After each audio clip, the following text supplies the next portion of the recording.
Okay,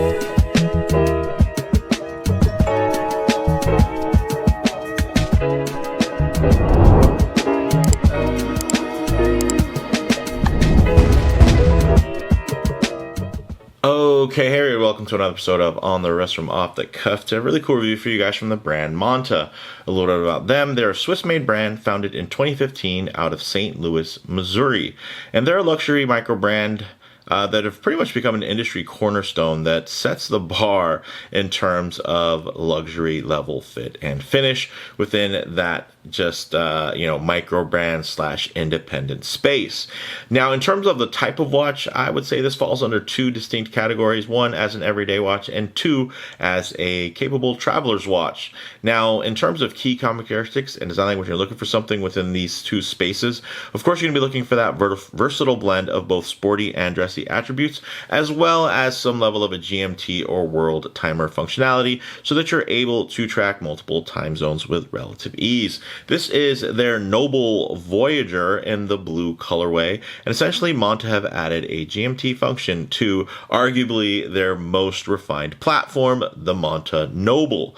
These are going to go for $21.50 direct, and the nice thing is they do have USA domestic shipping that's free, as well as worldwide shipping at about $50 at $49.99. Currently, these are in pre-order at the time of recording this, but they are planned for August 2024 delivery.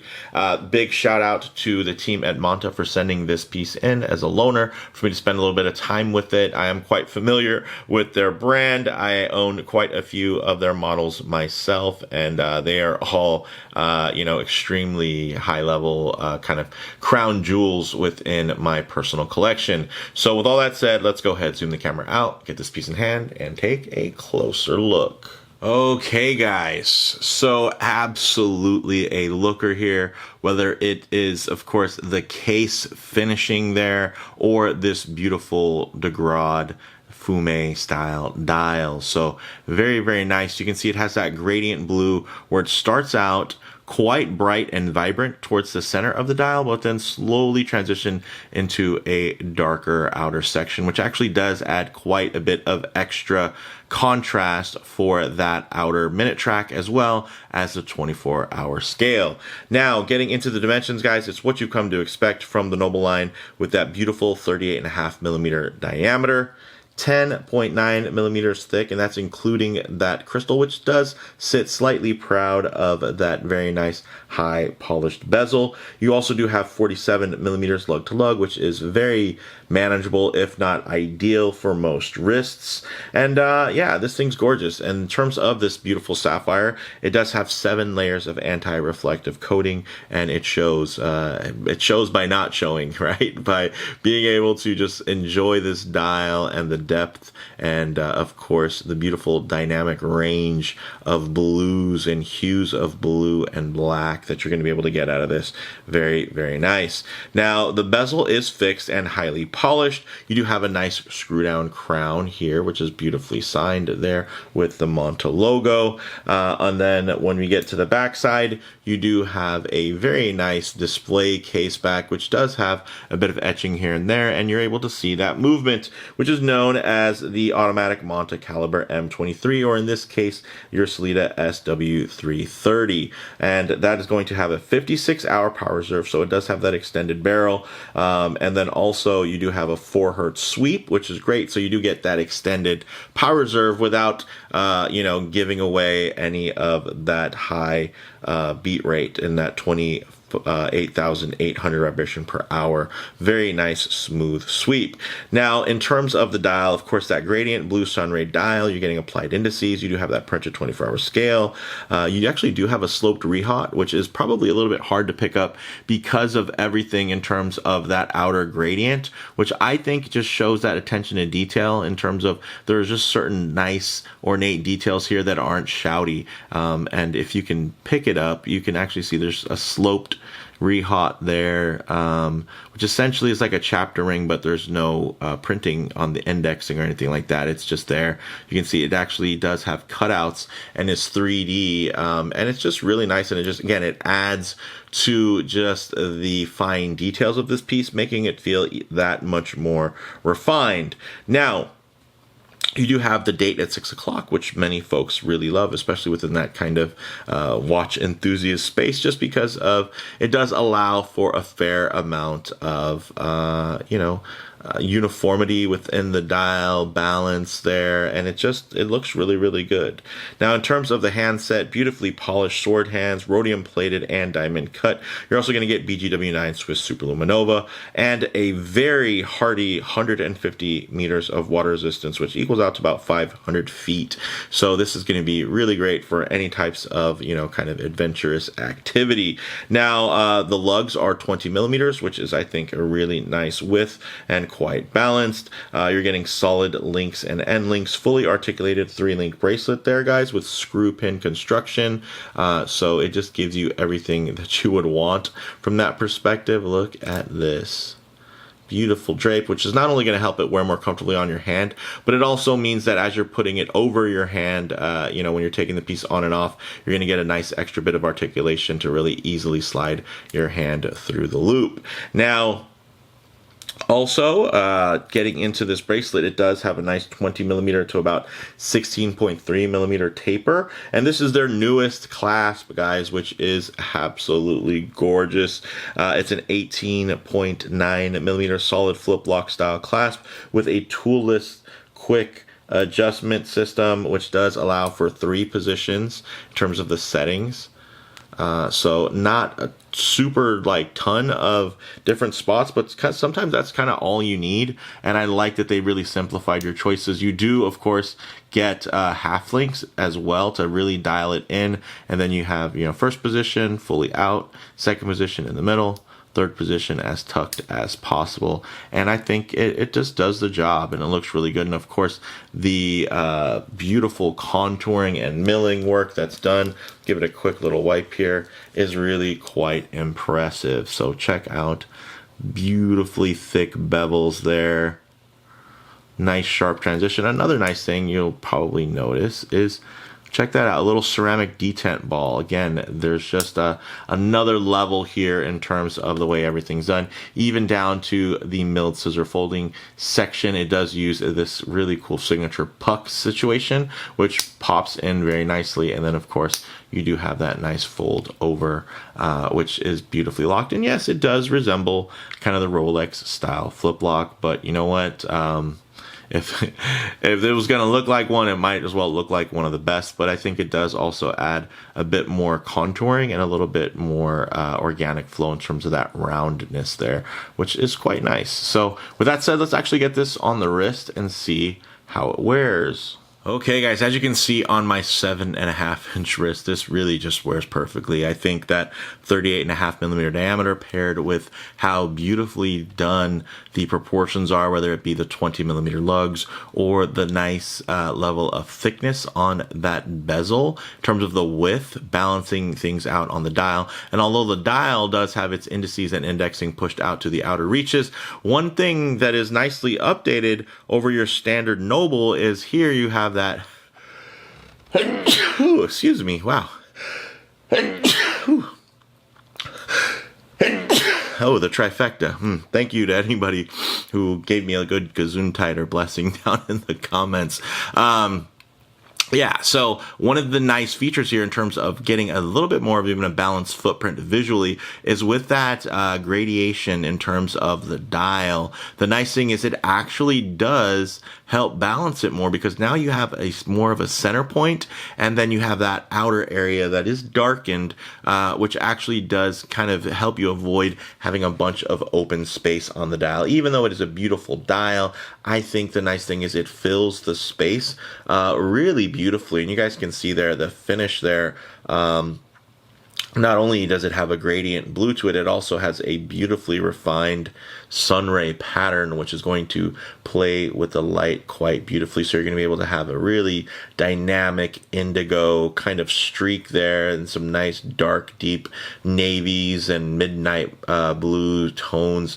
And then, of course, it all fades into a nice black on that outer section. So I really, really do like that. And that's one thing, as much as I love my Noble, I will say it does have a visual presence that can, I think, wear a little bit larger, again, just visually, than some other watches that it might be competing with. So I think with this addition, in terms of the way that they lay this out, I think that's actually an advantage of this model versus your standard, if you want something that feels just a little bit more visually balanced. And you guys can see this thing is beautiful. It just lays fantastic on the wrist.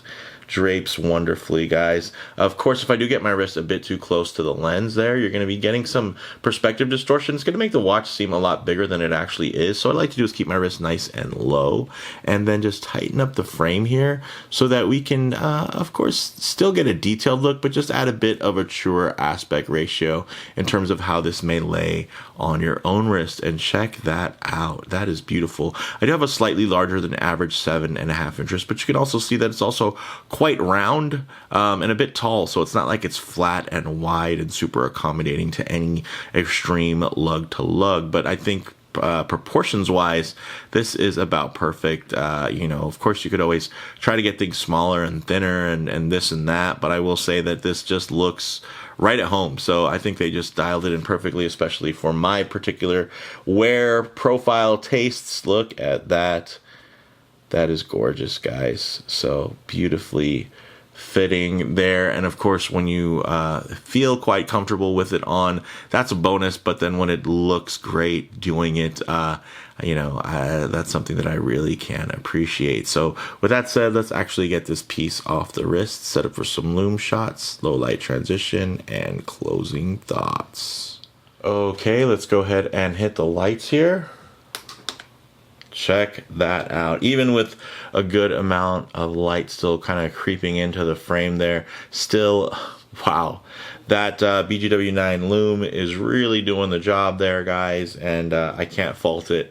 This is definitely more Lume than you would need, and that's why this really does well in terms of that kind of everyday adventure category. But one thing I always like to work in is a bit of a low light transition, because you're not always going to be out in the middle of a field enjoying direct sunlight. A lot of times you're going to find yourself coming in and out of buildings, walking underneath overhangs, or just hanging out underneath the shade of a tree. So it's nice to see what these colors, textures, and finishes render like in less than optimal lighting. And you guys can see you're still going to get ultimate legibility here.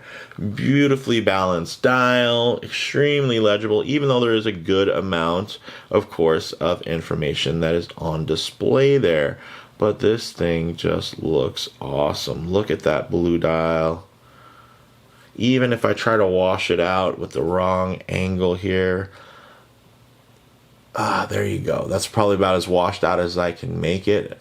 And it's still a looker. It still looks great. You can see there is a bit of a actual matte finish that tops off all of these other dynamic layers of that dial that has so much depth, and that handset just plays really well. And the nice thing is they very smartly made that GMT hand quite subdued. It doesn't stick out. It's just right there. Very, very smartly integrated.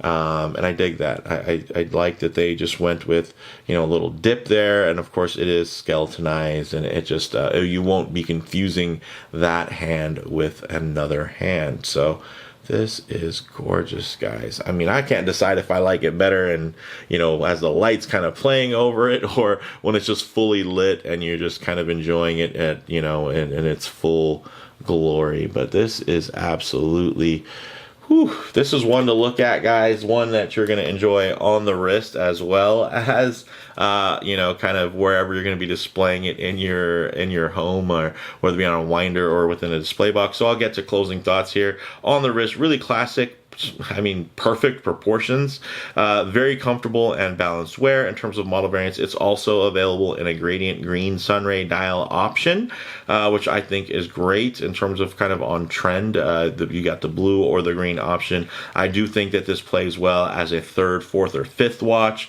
I don't think you necessarily need to say this is your one and only, although I think you still could pull it off depending on your tastes and whatnot. I think this just complements a lot of other watches really well. In terms of comparable models, you know, there are a lot of micros that have really stepped into this attainable Oyster Perpetual / Explorer 1 segment, but rarely has anyone else offered something in the vein of luxury compared to Monta. I mean, even when you think about out of Rolex's own stable, something like a Tudor, I have to say, as much as I love Tudor and as respectable as they are, I mean, Monta definitely goes the extra mile in terms of the fit and finish that really focuses in on the luxury demographic with the beveling, with the fine levels of brushing, with the tighter tolerances, with the level of articulation, with the level of just, you know, there are no corners cut. And I do like that about this brand. So for me, guys, the bottom line, the Noble Voyager can either be appreciated as a super premium upgrade to your typical more kind of outdoor oriented, go anywhere, do anything watch because of its capabilities, or you can actually, you know, see it and appreciate it greatly as an affordable alternative to luxury options from Rolex, Omega, or even Grand Seiko. You know, my own Grand Seiko, I would say that, you know, it's so much more expensive than this watch. And if I did have, you know, $2,000 burning a hole in my pocket, it would be tough to justify getting something else, at least just based on the fit and finish and of course, design language. There are going to be other things, heritage, this and that, but I mean, that's not for everybody. And I mean, there's some folks that won't even want to buy into this watch based off of its, you know, heritage of being a US run brand with Swiss made origins. There are some people where, I mean, they're looking just straight up at bullet points in terms of the spec sheet. And I think this is pretty strong on the spec sheet. And I think also pretty strong in terms of the story that goes with it for some of those intangibles, for some of those more subjective, you know, I think aspects. It still really excels. So with that said, let me know what you all think down in the comments below. If you like the video, please hit like. And if you're not already, please subscribe for more content just like this. Thanks, guys.